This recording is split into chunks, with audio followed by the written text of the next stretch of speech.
ago, for this year 2008, the week before Christmas. So be ready and just be prepared. You just give your time to God and to continue with our with the services and all Brother Mark. Praise the Lord. Amen. When you look around, what do you see? You see a lot of oranges. You see a lot of browns. You see a lot of yellows. Of course, it's the Thanksgiving season, so we decorate for that. When we celebrate Thanksgiving on that day, the house smells like food. The women are in the kitchen cooking. Pies are being handed to us, and the guys are watching the football games.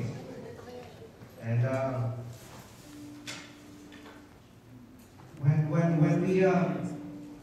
when we think about Thanksgiving, we fail to realize what it was all about. Okay, another history lesson for you. 1620 was the first Thanksgiving, which happened between the Pilgrims and the Indians. Americans. But before they reached that point, now keep in mind that the settlers came here in the 1500s. It took them over 100 years of bloodshed, war, sickness, plague, to finally come together and say, you know what?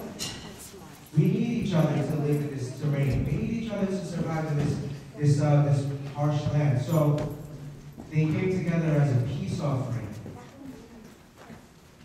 and as a reconciliation of what happened in the past, an acceptance to what's to come. Now the word again, Thanksgiving, we tend to make it Thanksgiving or Thanksgiving. Okay? The Lord blesses us with great events, great food, great hospitality, great company. But what do we put on the table? What do we have to offer to Him? And if you look at your pamphlets today, the verse on the front cover explains it all. Wealth and honor come from you. You are the ruler of all things. In your hands are strength and power to exalt and give strength to all. Now, our God, we give you thanks and praise your glorious name. But who am I and who are my people that we should be able to give as generally as this? Everything comes from you, and we have given you only what comes from your hand.